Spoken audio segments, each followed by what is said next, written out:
What qualities do you want to carry Hmm. when you are with your child in the room? Hmm.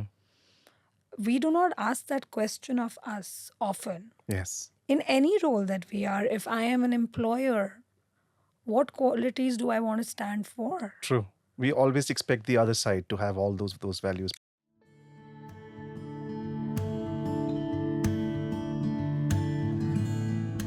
Each time one prematurely teaches a child something they could have discovered themselves, that child is kept from inventing it and consequently from understanding it completely.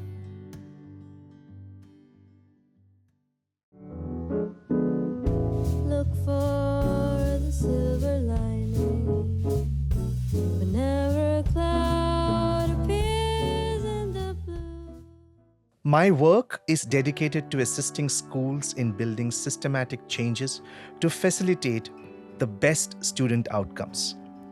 Hello and welcome to Between Us, Make Every Conversation Count.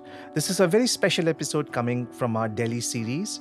I am in conversation with Gitika Kapoor, who's a school psychologist and a rehabilitation psychologist. First of all, thank you for being on the show. Ed Essential, I want to begin with that. Mm-hmm. It says, and because this is really, really important and very close to my heart, it says strengthening children, families, and schools. Mm-hmm. Uh, could you briefly talk about what that means? So my focus is children and youth, and idea is to help them.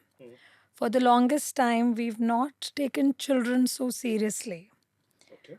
It's been thought that children grow up, they don't think much, they don't feel much, they don't go through much, and it's been the adults who go through the struggles. So from that perspective, I've been around for a long time, advocating that children feel, think, perceive. They're going through their own journeys. And we need to be in touch with those journeys early on. True. And we need not wait for struggles to emerge to say, I need to hear you. I need to be part of you. I need to mentor you. I need to guide you. Being there just and then see who seeks me out. Okay.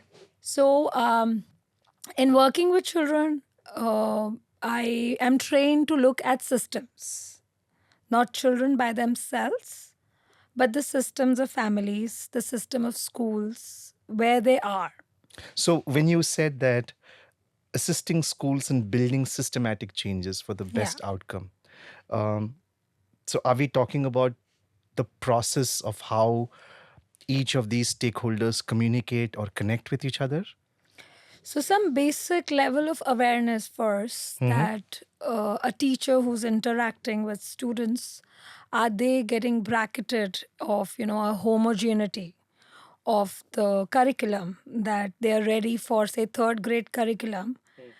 And when they see differences and say, this does not fit in, what is this about? So, building awareness of the teacher. When you say not fit in, what do you mean by that? Okay, so I do a lot of work in remediating for dyslexia. Okay. So reading and writing has been again something people take for granted. What's there, to learn about it? Children just acquire reading and writing skills as they go through schooling process. So when we say fit in, it's kind of taken for obvious that if a student is going to school, they will learn to read. And it comes automatic to a teacher to expect they will write whatever they're supposed to write. Why would a student not write? Why would a student not read? And when we see them not doing it, we say they're not motivated enough. They're not either smart enough or they're not trying hard enough. And that's the fitting in of the expectation that the student would fit into this system that we are presenting to them. And for us to say, well, wait, what does the students need? Where are they? What is blocking them from learning that skill of navigating through the curriculum? What is it that's taking them away from the classroom? So we have heard stories about students bunking, students not being in the classroom. So the traditional system of discipline has been, if you're found bunking, go to the principal's office. Report there. Your parents are called in. Maybe you're suspended. Maybe you're given, a warning and said, don't do it again. Second time found bunking, you have a severe reprimand going, right? But now for me to start talking to that student and saying what's going on, what takes you away from the classroom. And when that story starts unfolding, we realize what is it that they're avoiding? Is it that struggle of realizing that I am not able to do what everybody else around seems to be doing? So again, I come to reading. Or they're able to give answers and I'm not able to come up with the answers. Maybe I'm not smart enough. Maybe I don't belong here. Maybe I belong somewhere else. And right now I'm using the word I, saying there is only one or two of these voices in the classroom. Right. When we start looking closely, we find there are definitely more than that. Oh, absolutely. And a lot of our learners are silent. They're going through the experience, but they are not maybe acting out. So, a student who dares to bunk and move out has shown me, given me a chance that there's something not fitting in for me. Two questions here. One is, are we not talking about, are we not really looking at the bigger problem, or in terms of how they are raised, how they are raised within their family, the system they are. Maybe there is a lot of teaching which needs to be there when they are being raised right from the very beginning, right? I mean, because some of them acting out, it's not a one-off situation. It's something which they are experiencing at home, which is being then reflected at other places. Okay, so I think I maybe use the word acting out in a context which seems like a student is flaring up or anything. Generally we expect people to follow rules by the given that this is the situation and you should understand what the rules are and go by the book. And whenever we see someone deviating, it's like, what's wrong with them? Why aren't they following the rule? So staying in the class when the teacher is teaching is a rule to be followed. And for a student who breaks that rule, becomes the odd one out, right? And now on the surface, on the face of it, we say that's wrong. You're supposed to be there because that situation was set up for your learning. The teacher was there for you. And when the student says, but I was not learning, that learning was not happening for me. And I thought I better be, say, at the soccer field because I'm learning there. I relate to that field, but I don't relate to what's happening in the classroom. Now, this is something where I'm saying acting out, a student who sneaked out could appear to a person that they were acting out, they were being defiant. That's what I meant by acting out. Okay. It's because the way I understood is acting out is also could be, reactionary, correct? The way they communicate. So maybe you're imagining aggression. Yes, for me, that Okay, would yeah, be a I form can of acting out. understand that. What Okay. you just mentioned is has a lot to do with the fact that maybe the focus of the kid could be something else. I mean, they are more interested in sports or more interested in art. Where does the role of the school psychologist come in when this?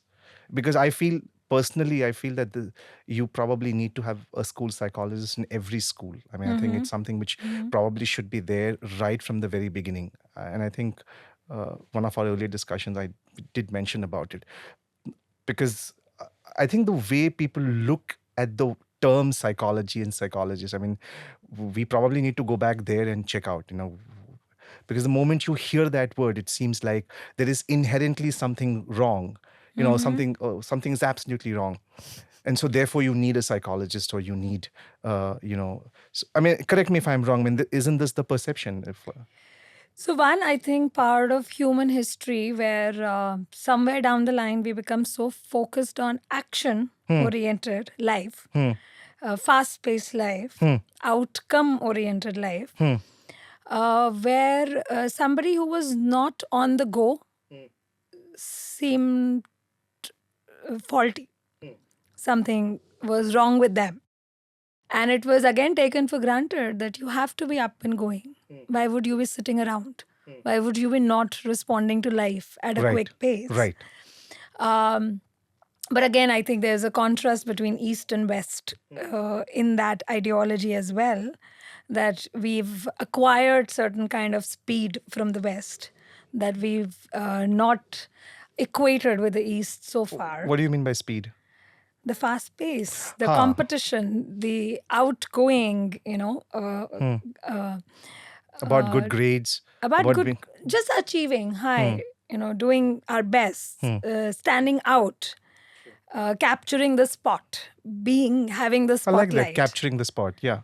Having that spotlight. Correct. And if someone is not driven in that sense, it almost seems like there's something wrong with them. But isn't that a little subjective when you say it? That's what we are saying. What prevails around us is. And so to understand that when we said somebody is not able to cope with the regular stresses of life, one, because we are starting to create benchmarks of life and saying this is what the minimum benchmark of life is. And if someone is not able to cope with that, even say someone saying, I'm feeling tired. I need to sleep certain hours in the day. I need afternoon naps.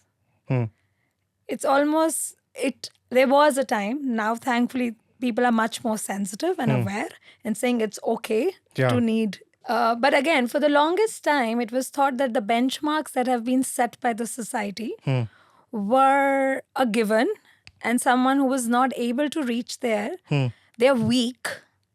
There's something wrong with them.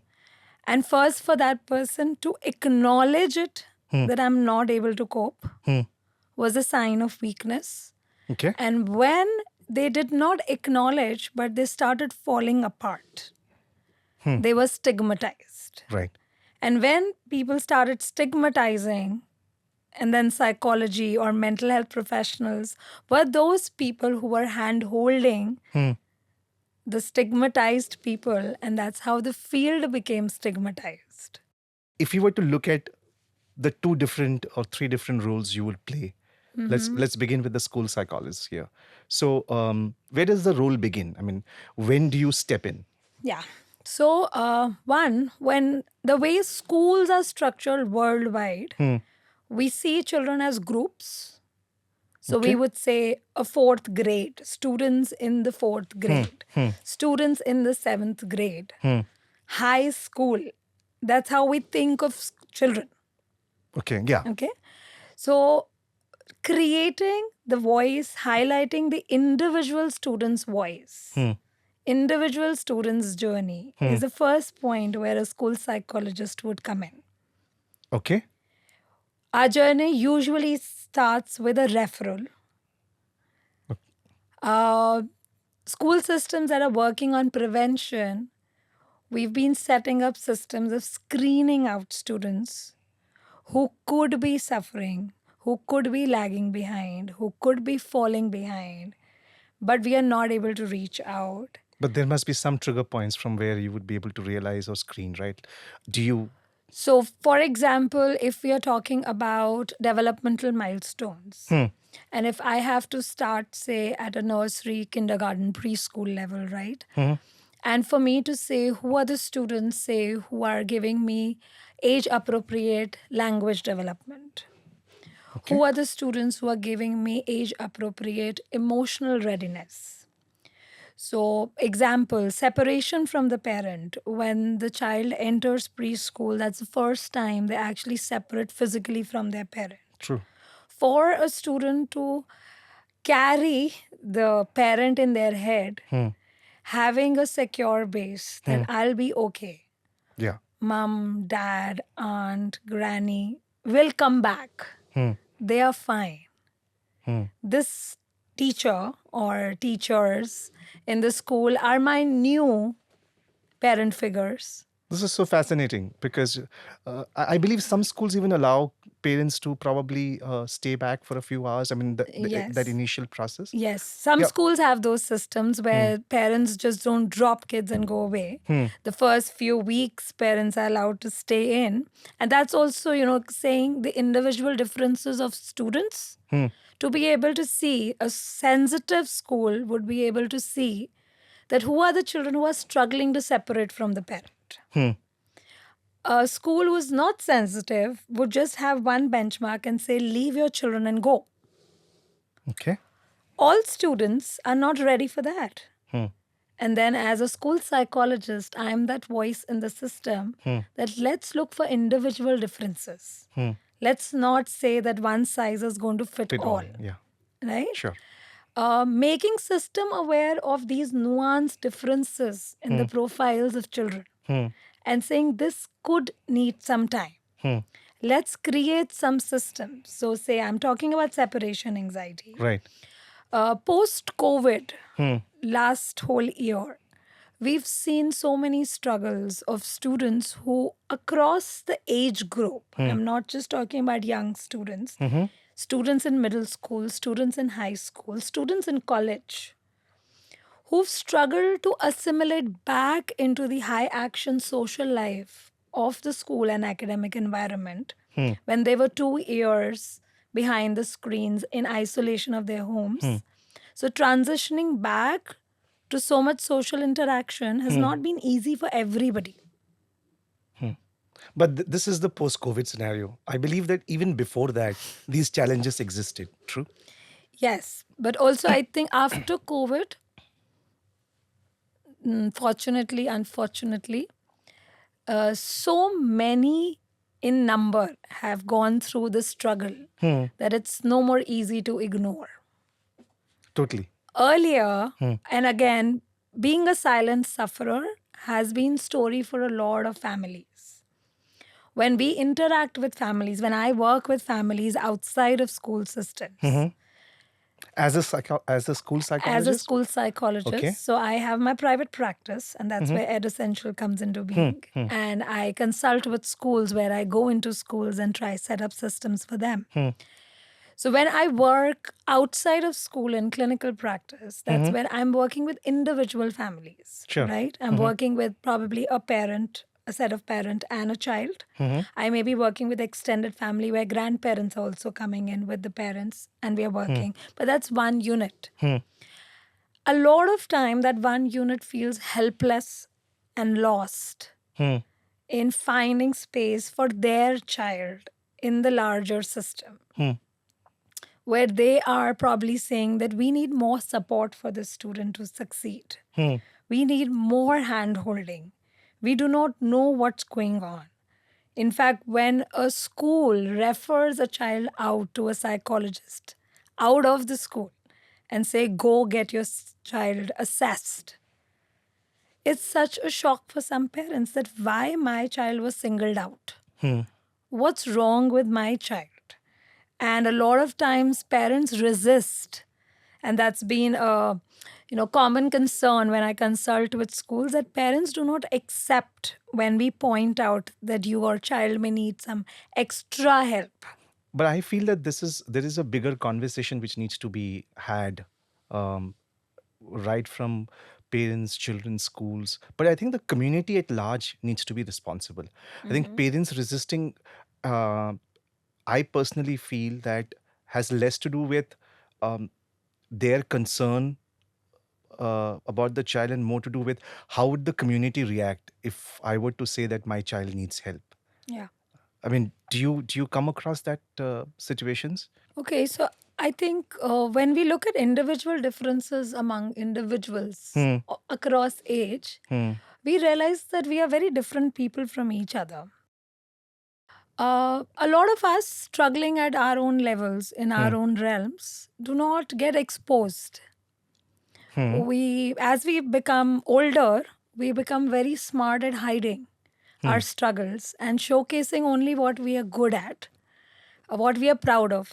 So, as grown ups, right now I'm saying as grown ups, we've reached a place where we are not exposed all the time, right? When you say exposed, are you mean your vulnerable side being exposed? Okay. Yes, where others can see that I'm struggling, where others can witness that I'm struggling, I'm not being as successful, or it's not coming easily to me. Now, when I look at children, they are exposed, like their vulnerabilities, their weak points are out in front of everybody. I'd like to bring up something here. If you look at, especially in the US, so many shootouts happening in the school. I mean, there's a larger debate about gun control and allowing, you know, I think I would like to say here that guns, and that aside, um, the bigger conversation which needs to have is how are we really providing the right kind of environment for our kids? I mean, kids just don't wake up in the morning and say, let me take a gun and shoot out people. No, right? I mean, fortunately, we don't, in India, we are not in that space as yet. But with access to technology and, almost every day getting all these informations, do you fear that we might reach a stage in our country that this... Okay, so humans are not very different in different places of the world. Humans are pretty Absolutely. much same. And that's where I think also understanding human behavior, we've for a long time thought of averages. Averagely, people do this, averagely, people do that. Averagely, this is how kids grow. These are the milestones that children need to achieve. Uh, following individual child as their own person and saying where is their emotional connect, how are they connecting to the world around them, what meaning are they making. In fact, that's where we say human mind is a meaning making machine. If something doesn't make sense to us, we become restless. Why? What is happening? Why is this happening? Beyond This is not curiosity? making sense. Do you feel it's beyond curiosity? Yeah, it's just that, when I say it just doesn't make sense to me. What is happening around me? What do you think should be, how do you think the community around should support? I mean, what do you think when these kind of thoughts come, how can the people around you provide a safe space where they can actually go and ask, I'm not able to figure this out, or I'm not able to understand So, this? first, we have to accept that people are going through these coherence struggles. Absolutely. Acknowledge that this happens with everybody. And if somebody voices it, it doesn't make them weak or abnormal or weird or not smart enough. It's a regular part of life. People all ages go through it. And me being a person focused on children and youth, I say they're definitely going through it. Where the world around them is not making sense to them. What is going on? A common question of why, what are we studying at school? Why are we studying this? It's Why a is question this which grapples important? grown-ups and adults every single day, I believe. Right? Yeah. But now, for a student who cannot really escape that situation, that they can't make sense of, they have to go through that curriculum. They also have to master that curriculum. They have to perform at a certain level in that curriculum, even when it's not making sense. True. Right? The stress of it all. And for us to, at a larger community, say this is real. The exhaustion of the mind in terms of the amount of information, say, an 8th grader is trying to Process. at the speed at which it's coming to them. How their mind is deleting half of the things, it's not even registering. It's not making sense. And now, again, for us to say larger question, who's structuring the education system, why we are teaching what we are teaching, all that is there.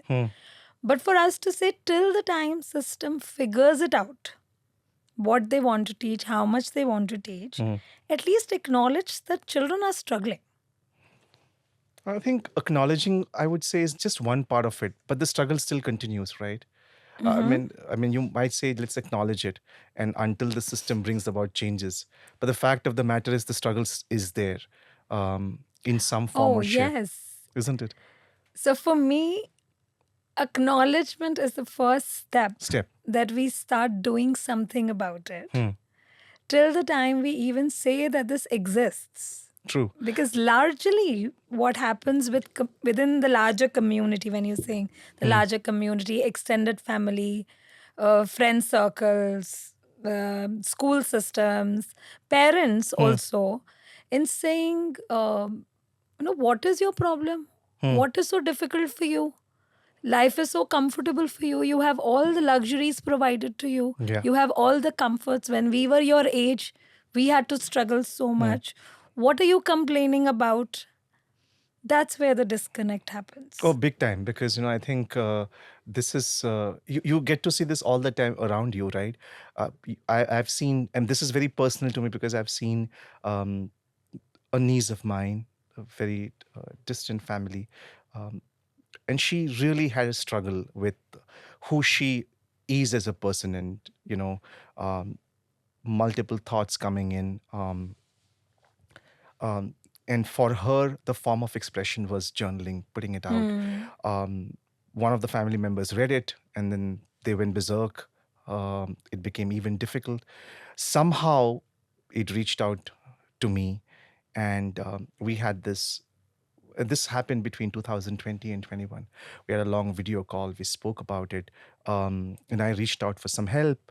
And what we realized was that if that note would not have come to me, if it would not have reached, I don't think that person would have survived for long. And I feel that somewhere, I find this interesting because I was having this conversation with my own mom who's gone through a certain part of this struggle. And she said there are 2 points to it, two aspects to it. One is she says that as a community, we must be kinder. We have to learn to accept. And at the same time, uh, she feels that we also need to be more sensitive towards the community. In the sense, she feels that you don't expect them to accept everything because they have been going through a certain flow. So you've got to make sure that it's done. Uh, I, I feel that family at the end of the day is the single most unit when we look at the community as such. Do you feel that somewhere? Because I'm an eternal optimist. So I would say, do you feel the concept of community is evolving in our society now?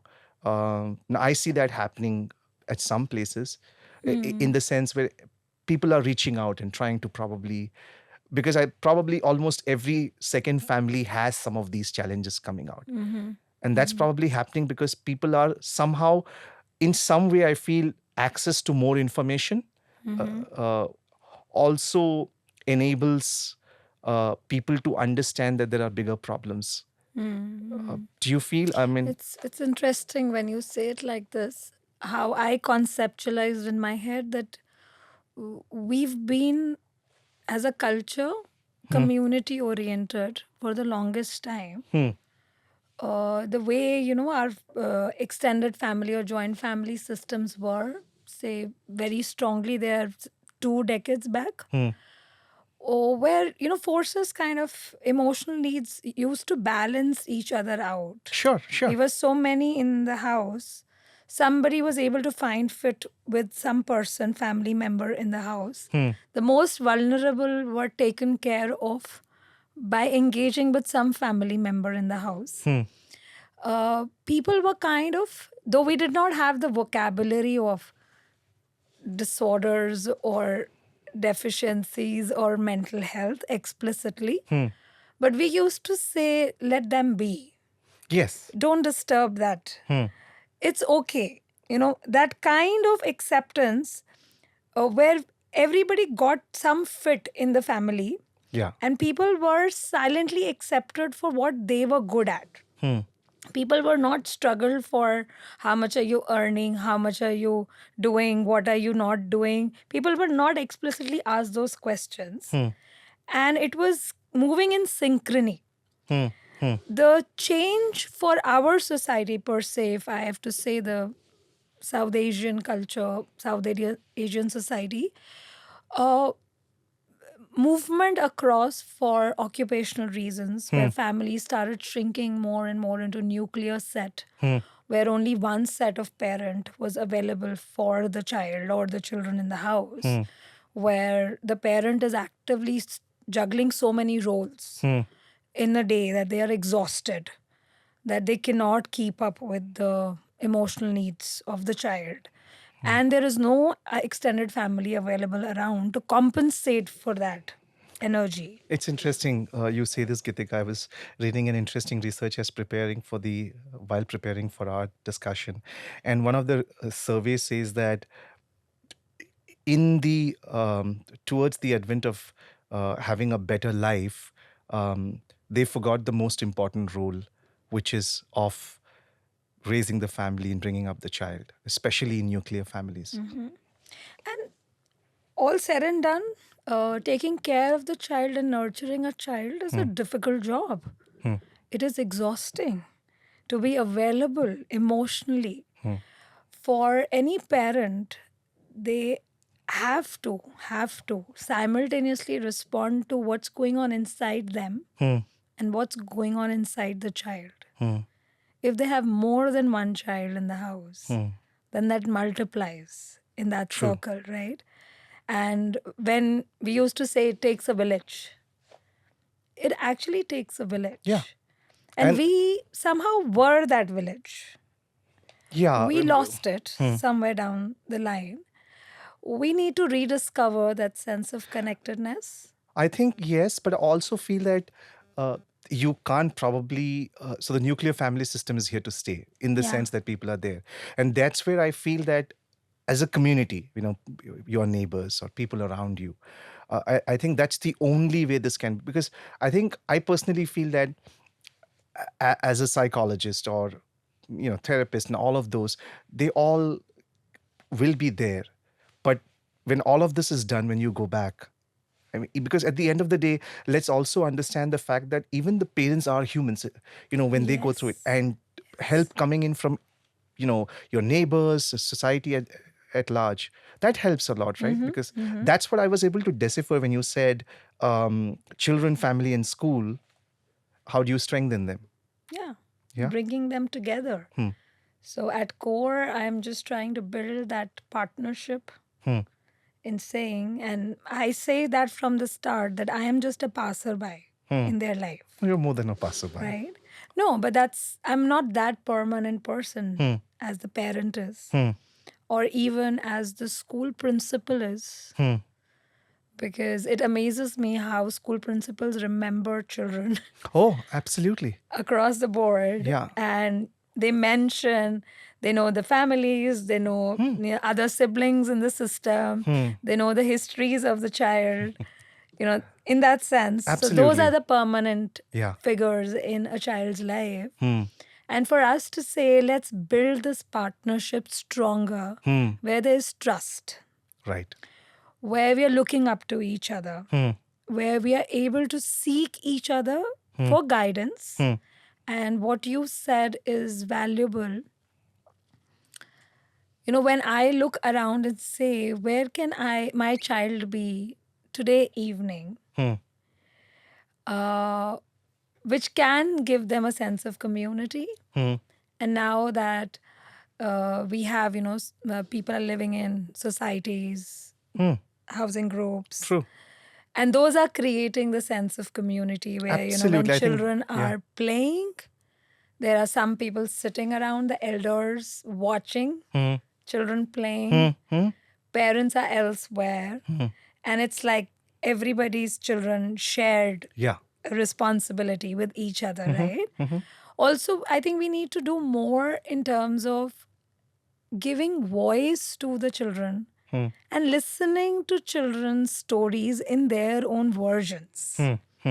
That, I think, is being missing in the sense children self-talk. They talk while playing. Even if you see a child playing alone, they keep talking. They Absolutely. keep saying Yeah, things, yeah, yeah. right? And if you have to listen to a child speak, you learn so much about that child, the way they are organizing the world around them, what meaning they're drawing about, what's happening to them, around them. And sometimes if I have to sit down a child and say, now you tell me something, they suddenly become conscious and they can't speak. But for us to become listeners to children and have children play fluidly, but know that they are going through an experience. Sure. And we need to stay in touch with that experience. Okay. You said listening to the voice, right? That probably is your first step when you. I just wanted to understand your process when, if that's okay with you. You may not need to give specific examples, but as a psychologist, school psychologist, when it is brought to your attention about a specific child, listening to the voice, can you just walk me through the process, if it's okay? Okay, so I think in my practice, it happens a lot that I enter the room and I greet the child. Mm-hmm. My first question is, who am I here for? I would just say to everybody, Okay. right? I thought And you then- said you would ask yourself that question. No. I would actually verbalize it. Yeah. So, who am I here for? Hindi में मुझसे मिलने कौन आया है? मुझे किससे मिलना है? And then obviously everybody would point to the child and I would say, hi. We greet. And then it just becomes me and the child. When you say everybody, So generally there are either parents there or if I'm in the school system, there would be teachers around. But generally I would say with the families when they are meeting me, they're visiting me, right? And for a lot of children, that's like strange. Somebody is looking them in the eye. They've become the focus. I'm not interested in the adults. I'm not interested talking to them. My eye contact is here. My greeting is here. My questions are here. I'm curious about you. And then a lot of times, then say a student who is say 12 years and older, I usually ask them, do you want to talk with everybody or do you want to talk with me alone? If they are not able to decide, I say, let's talk alone. okay. Let's tell mom, dad to sit outside in the other room. We'll sit here. Can I shut the door? Please do. And for me, this is where the process begins. Okay. I warn parents when I'm starting out that you are not my focus. You're not important to me. You may feel left out in the process. Bear with me. Here is my focus. I am going to be here. I tell this to the young person also that you are my focus. But it would really be very hard for them, that sense of ownership, being detached from it, right? For the parents? For the parents? Or. Mostly not. Mostly not. And that's the process I feel where I think children are eager to talk. They want to tell their story. They want someone to listen to them. Okay. Without judgment also, without saying why you're going through this. You should not be feeling this way. It's just about, okay, this is happening. So yes, they want to be heard, correct? Is there a breakdown of a process you follow, a step by step, when that communication happens with the child? Is there something without really revealing much, but how would you start? I'm sure at the back of your mind when you start that conversation, 1, 2, 3, 4, 5. But again, when depends on the kid out there. So I'll stay with the experience when a student is not understanding what being thick-skinned means, but that voice is in their head that everybody is telling me that I need to be thick-skinned, but I do not know how. And I become one with their experience in saying, I actually do not know what do they mean by thick-skinned. Do you think they are saying you ignore? And if a student says, yes, I think they mean ignore. And then me being one with the student is, how do you ignore but? If someone is shouting, yelling right next to you, how do you ignore that person? And that's a question you ask. Yes. And for that moment, the child understands that I'm not here to tell them what to do. I'm here to solve the situation for them, with them, with what is practically possible for them. Because again, I do not want to send them away with a solution that's not going to work for them, right? So, and I think for a student to see that I'm acknowledging it exactly the way they are going through it is in healing in itself. It reassures and it eases them in it. I do a lot of work around acceptance. Acceptance of what the experience is as it is For the child. for the child, for all human beings. So when I shift gears and I'm working with parents, the experience that is there as it is for them. When I'm working with a teacher, the experience that is there as it is for them. If I'm allowed to just digress a bit, Ji. we'll definitely circle back. Which one is harder, or which one amongst the three, the teachers, the parents, the kids, especially for the acceptance to come in? Do you feel that the kids are they accept it a lot easier than the parents? No, I think acceptance of The situation. the uncomfortable feelings and thoughts, what with children we call them yucky feelings. So when the discomfort shows up, is difficult for all age groups. It's never pleasant and easy to accept that I am annoyed and I'm sitting in annoyance.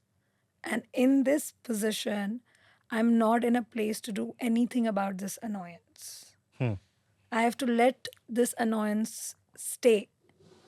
So we call it like if it's a puppy that has showed up, I can't do away with the puppy.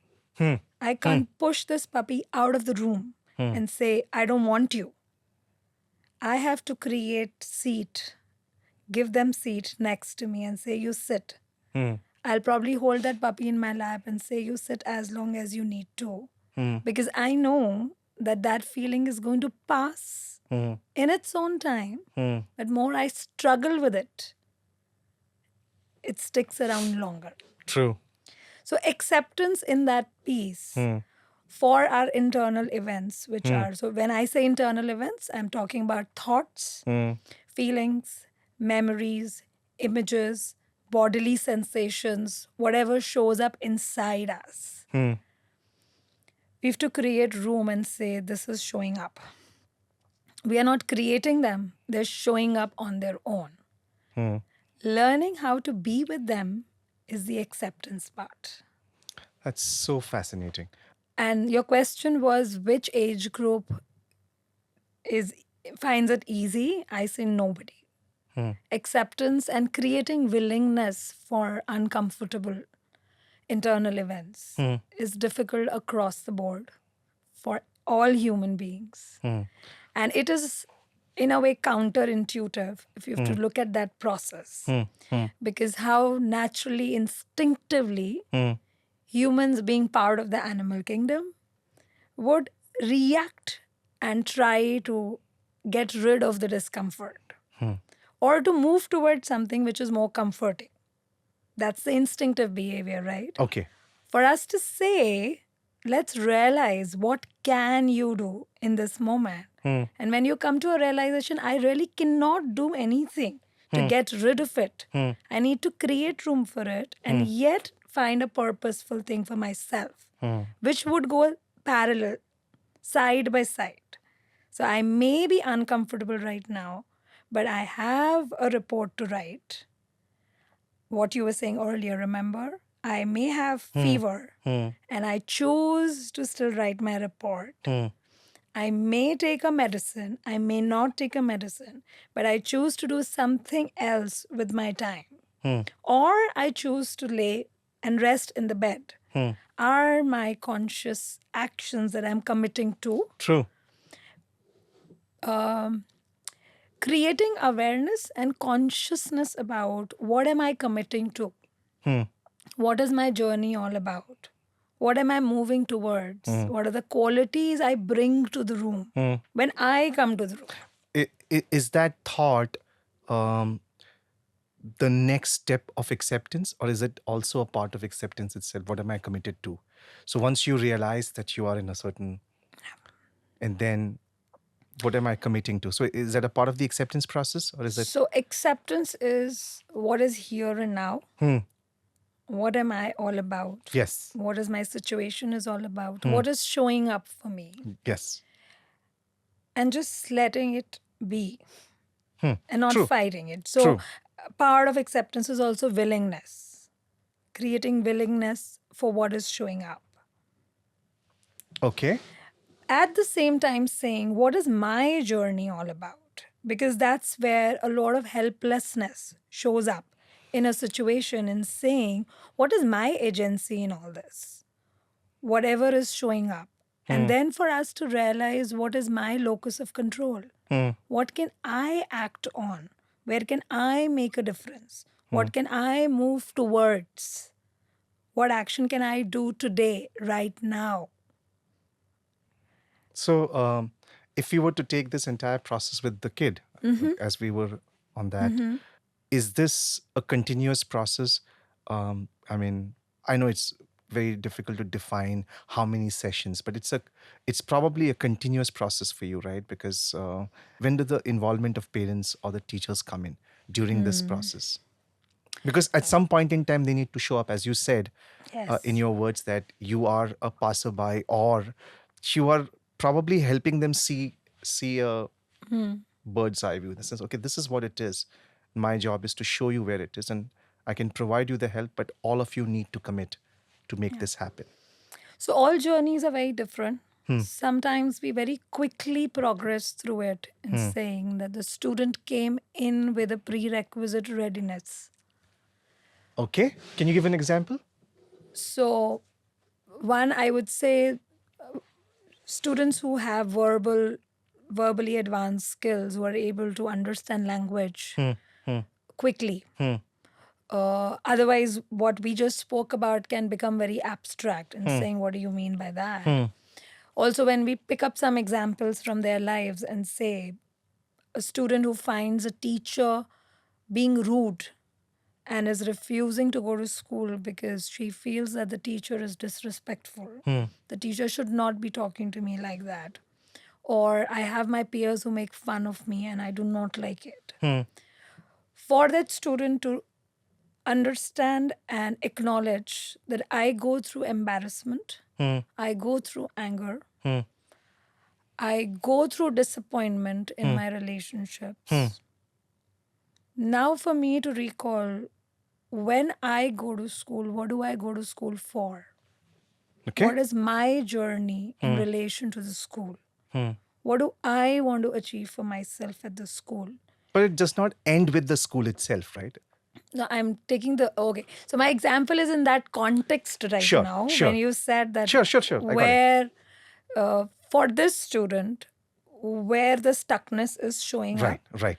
and we need to find movement or flexibly adapting to the situation and not getting stuck. Basically, how do they get unstuck from where they are? Yeah. Right. Absolutely. So, for that student to find their connection with the process of education and say, what was I going to school for? How do I want to carry myself? So, a common thing we say, what are the qualities you want to bring to the room with you when you enter your classroom? For them to now role play sometimes with me in saying, I am that peer who's mocking at you, so I'll play that role. You tell me, what do you want to bring in as? We list it down. I help the student imagine, go through in their head, how do they carry those qualities with them? So if the qualities of respect, no matter what, I will be a respectful person Sure. in the way I'm interacting with them. and this peer now. So I will play the peer and they have to play themselves, or I ask them, they play the peer and I play them.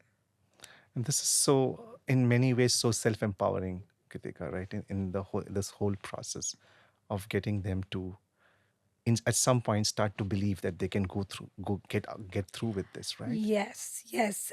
And that, and carrying the same example forward, I would do exactly the same process with the parent. Because for me, in that moment, parent is also a learner. True. Just because they're grown up doesn't mean they are supposed to know all these skills. In fact, nobody has been teaching us these skills. We And there need is to no learn. real training to be a parent. I mean, Exactly. so it's just Exactly.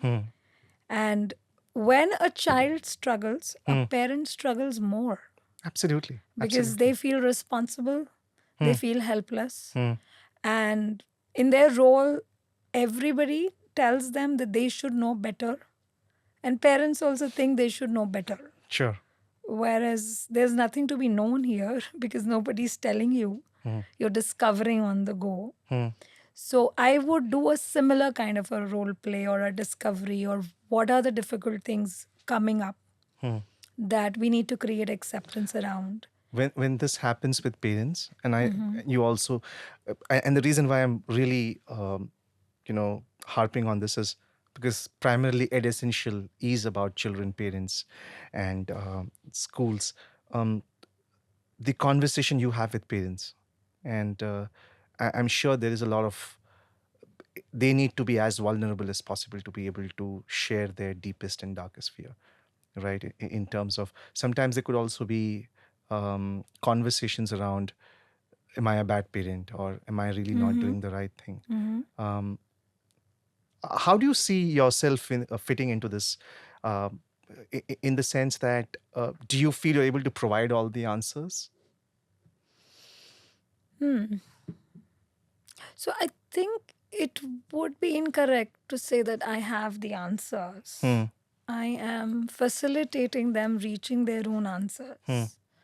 The process of reaching everybody's answer is kind of the same, right? We have to create room for uncomfortable things that are showing up in life.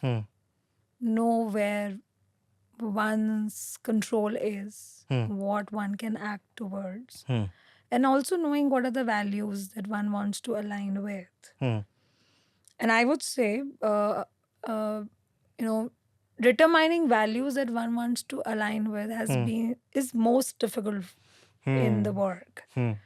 Because when I ask the parent that what kind of a parent do you want to be, I get longest pauses there.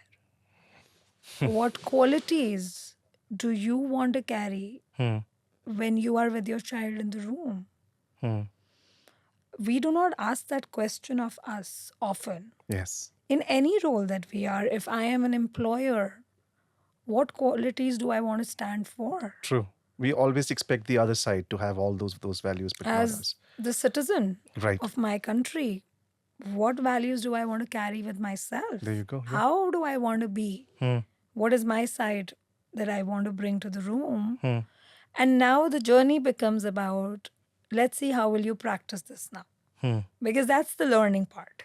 So I understand it's from, as you will be representing the school, right? As a school psychologist, as a is it a representative of the school, or is this an independent psychologist? I'm just trying to figure out, because Oh, that is a kind of a $1 million question, Yeah. because when I got my training as a school psychologist, we were explicitly trained to identify who my client is. Okay, And child is always my client. absolutely. I was just expecting that answer. So,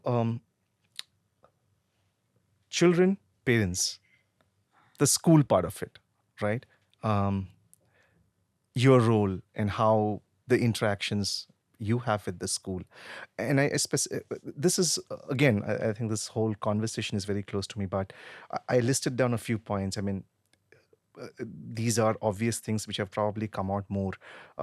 Bullying, fat shaming, gender issues, identities, and they seem to be a lot of conversation is happening now. I wish Yeah. there would be a lot more, but it's actually happening now. Um, and are the schools finally taking responsibilities and saying, I think if we really have to raise a holistic uh, or provide holistic education, we need to address them. And we are not just here to take a certain amount of fees and they come to the class and they finish off and moving. So, and because to me, when you talk about strengthening these three pillars, I think there's a certain amount of responsibility which needs to come in from the school side. Yes, yes. And I think my answer is a lot more needs to happen. Hmm.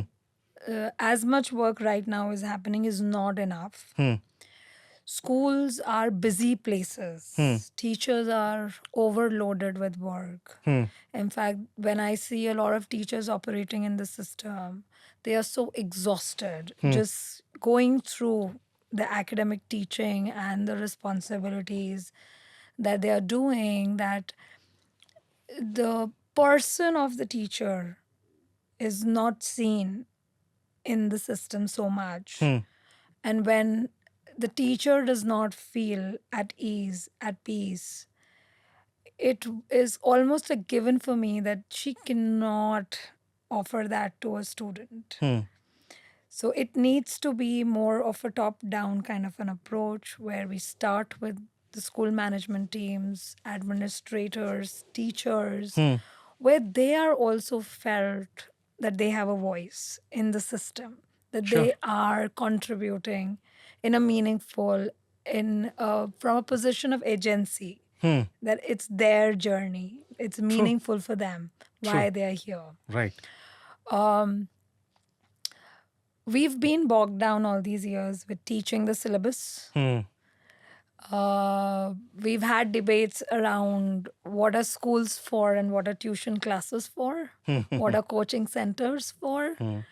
And that's where I think the differentiator is that we need to have conversations around the topics of bullying, peer relationships, healthy competition, personal identity on a regular basis in school. It's not about a counselor will come in or a special team will come in to have these conversations. Yeah, because it's becoming more reactionary now. I mean, there's an issue, let's go and tackle it, but not really getting deep into it and trying to figure out, we have a genuine problem.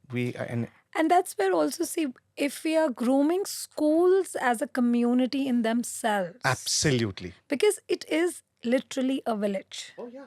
Together. They follow ideologies. They follow common value system. They have a vision statement. They are having a clear mission in what that school stands for. The whole community speaks a language. True. Right? And it becomes easier to have a sense of community. How school relates to the community around them where they are housed is another level of relationship. Right? But at the same time, how school is building that sense of community where it's a home away from home. A lot of children, when they are young, they look up to their teachers as parent figures. In fact, Absolutely. teachers become very important in their lives. And sometimes I feel that when they go into middle school or high school, there is a sense of disillusionment about what is happening. And I feel now good that kids are having that voice, that they question that who deserves my respect, whether I'll respect them or not. So we are moving away from the authoritative kind of system where if it's a teacher, it's a teacher sort of a thing. But now kids are able to rebel a bit and say, I'm not going to respect if I don't feel like respecting. Right? Kind of trying to humanize the issue and going beyond those set norms. Mm, Coming back to the whole school thing, we spoke about some of those issues which are coming up, like bullying and all of these issues which are coming up. These conversations probably need to happen beyond the school, or I mean, as a society in general, we probably need to. Yes, yes. Hmm. So one, I think, phenomena of peer pressure Hmm. is not just an adolescent age Yeah, I phenomena, mean, we go through, each one of us go through it, right? right? Yeah. But when we've labeled it as an adolescent issue, it becomes identified as just that age's problem. Hmm. And similarly, human interactions. I Hmm. mean, we see the similar dynamics across the age groups. In True. fact, I use this example a lot that what children are exposed to Hmm. in schools, it's a mini world view of the kind of interactions that are coming their way. Yeah. They will always come through this person who will be aggressive. And for one to learn how to stand up to that aggressive person, how to carry relationships with that person who's aggressive, Hmm. where to find one's own place Hmm. and stick to one's own journey without feeling less or more than the aggressive person, Hmm. without labeling, are our life lessons, right? So for us, True. you very rightly said that it is a larger issue. Hmm. When we start focusing on our journeys and relationships, no matter where we are, and we start giving them words. Hmm. So one of the commonest thing we say is you name it to tame it. You name it to tame it. So True. moment you name it that this is what is happening, you start working towards the Towards it. solution of it Hmm. till you've really articulated it. Right. You don't even know what you're dealing with. Hmm. Hmm. And working with children, I think, gives me that window that I see those processes early on. I see them when they're just getting shaped. Hmm. If we are fortunate enough, we come in at the right time and we start mobilizing resources. And in that sense, I think schools are fertile ground for this work where we can be purposefully Hmm. picking up those journeys, teaching the skills. So when I think schools have now started big way teaching students about good touch, bad touch, how to protect themselves from potentially abusive situations. Yeah. That kind of articulation where it becomes a common language. Yeah. And sometimes it comes from home. Good touch, bad touch, abuses. It could be also a problem coming in from your extended families. I mean, these are challenges which come, right? See, when I look at school systems, I look at a group of highly educated, trained individuals who are trained specifically for that job. Like our teachers are highly skilled. The amount of hours that go into child development, psychological processes, teaching processes, how to be a teacher, how to influence a young person's life, It's a scientific process. right? And that's like a group when I see it's highly trained. And when I say they need to drive this, a parent maybe, say, an accountant trained as an accountant or an IT professional, they were never getting the training of how to teach a child. They were never getting a training of how to do the child. They just became a parent. Yes. And now they're learning what to do with children. And some of the processes, they try to follow how they have been, So trained that's like always. what I call common sense parenting, right? What comes naturally, instinctively, we do it. And a lot of times parents seek school's advice. You tell me, how do I solve this? I'm going through this struggle. So automatically they go to the school teacher. Which in many ways is really, I think, a wise decision, right? Because especially when you have working parents, both of the parents are working, and they need that external support, and nothing better than the school itself coming forward and supporting it. And so, talking in terms of skills that are trained, and I believe in training, a lot of human behavior has been taken for granted for a long time and says what's there to learn in parenting. what's there to learn in teaching? Everybody can be a teacher. No, there's a good amount of training. I mean, I've been a psychologist for 23 years. I'm still learning.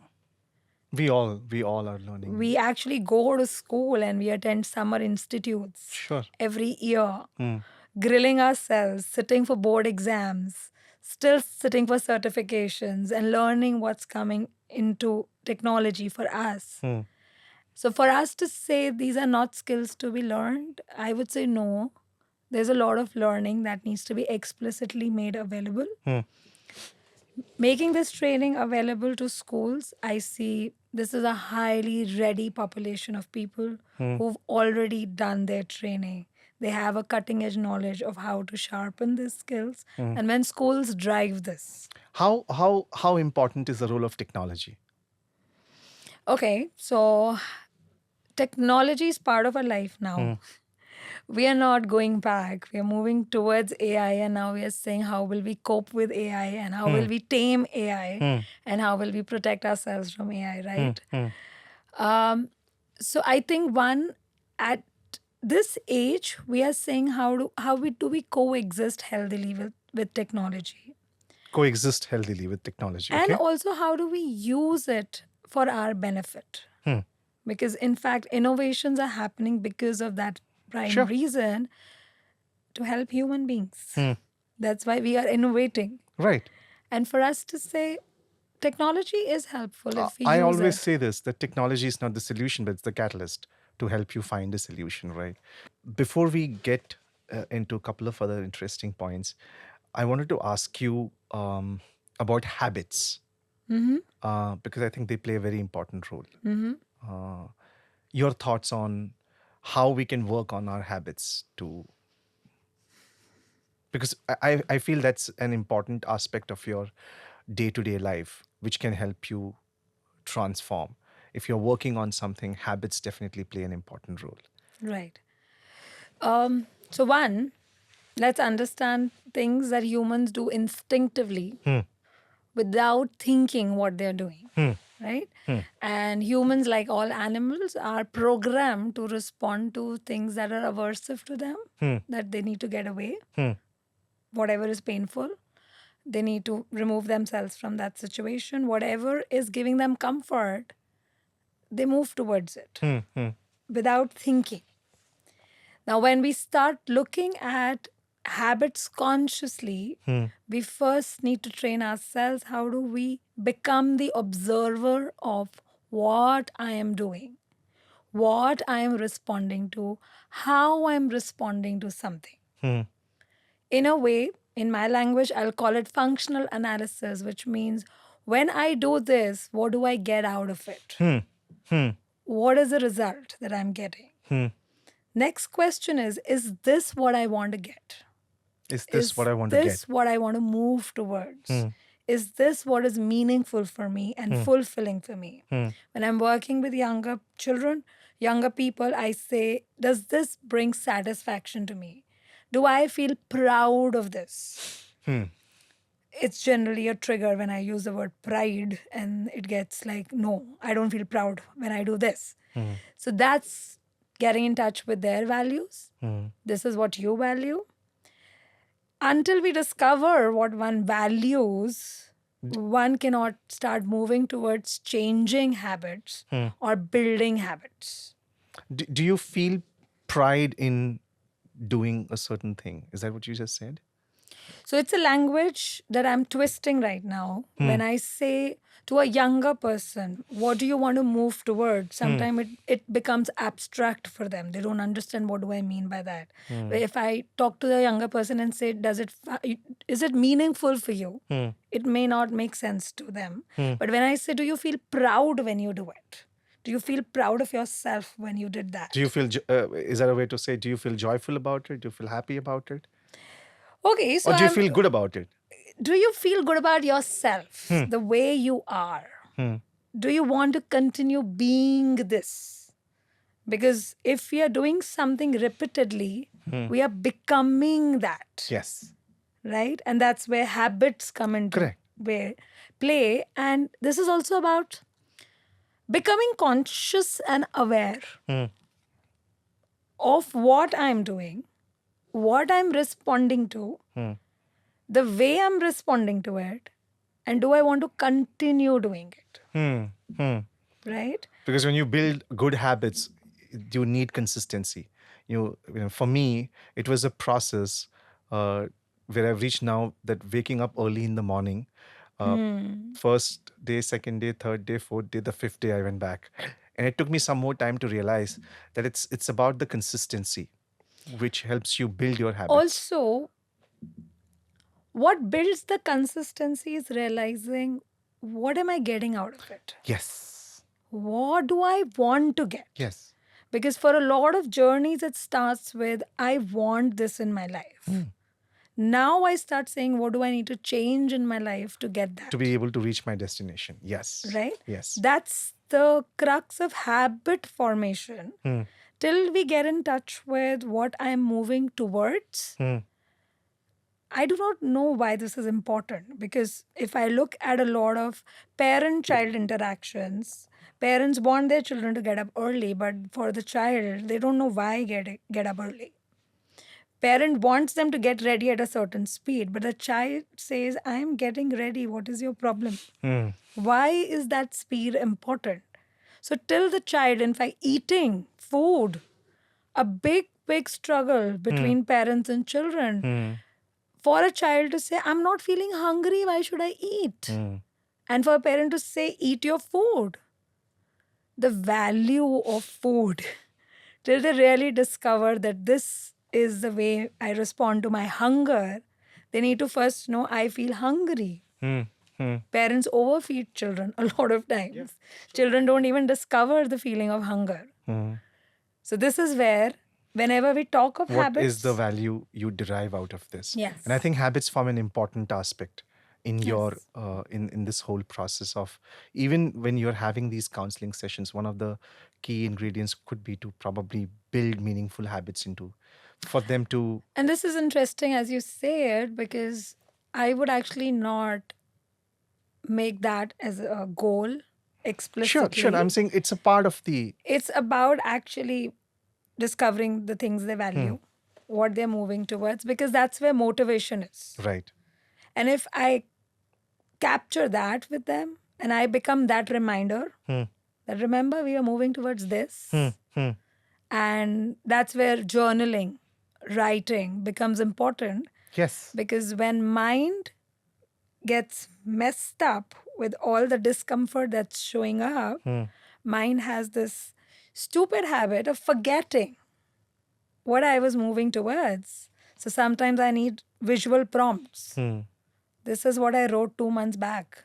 True. This is what I was moving towards. It's for me, it's a personal, I can say this, that journaling helped me build my growth journey, my growth as an individual, as a professional, just as a person. I mean, And this is where I think the field of training. So I belong to a group of professionals who identify themselves as contextual behavioral scientists. That's a community of professionals. Okay. And that's where we all think about language as a very powerful tool that helps us become human in our truest potential. Because if we are only driven by instincts, we are no different from other animals. But the power to articulate what am I all about, what is my journey all about, is human. And that comes from language. Absolutely. Gitika, thank you so much for your time. And before I wrap this up, I just realized that you will have to touch upon a little bit about the rehabilitation, Okay. which you're a part of. And I Right. think that comes from the model school you work with. So the way psychology as a field is structured in India, we have Rehabilitation Council of India giving us recognition as trained professionals, and that's the only body. We do not have any psychological identity any body at a national level giving us certifications. And Rehabilitation Council of India identifies only two titles, which is clinical psychologists and rehabilitation psychologists. People who are not trained. So I'm trained in school psychology. I'm not trained in clinical psychology. And that's where I get my title of rehabilitation psychology. Okay. As a part of the school psychology, or it's just No, it's just what is recognized in India as a title. In India, we do not have school psychologist as a title that's recognized Oh, okay, widely. okay. We have school counselors. and you have rehabilitation psychologist. Yes, so that's the title that we have. And in India, rehabilitation psychologist is a title of use for all psychologists who are not clinical psychologists Okay. if they want to be in private practice on their own. Okay. Complicated, but this is where we are. But the process is the same. I mean, the job is the same. It's Job is the same. Job Yeah. is the same. And it's just that it's kind of sad for us Yeah, because that we I are think- still here Yeah. in 2023, that we do not have broader recognition of all the things that psychologists do. And we are still in that nascent stage where it's not really recognized to its fullest potential as a profession. It's interesting. Rehabilitation is does bring out the if I were to use the correct word, the vibe of victim. It's borrowed. In fact, it's right now used in the context of disability, where rehabilitating people with physical disabilities Yeah, exactly. I mean, is the role. And that's where Rehabilitation Council of India is structured to take care and build policies for children of people with disabilities, individuals with disabilities. But that's such a narrow representation Absolutely, of what absolutely. we do. Yeah, but this is where we are in India. Gitika, I wish I could continue forever. This is a great conversation. Thank you so much for coming to our show, because as you know, our show is about conversations. Our show is about untold stories. I'm of the strong belief that we all tell stories, but the most powerful story is the story we tell ourselves and how we tell those stories. So thank you very much for your time. And that's it for today's episode. As I said, we all tell stories, but the most important story is the story we tell ourselves and how we tell those stories. So until next time, thank you. Stay safe. Thank you for listening to the Between Us podcast. This episode was recorded at Ferris Wheel Studio in Gurgaon. Our sound engineers are Rohit Das and Mainak Chakraborty, and our producers are Santosh Kumar and Arnav Dogra. The video was processed by Viewfinder's Edit. Between Us uploads episodes weekly, and we'll see you next time.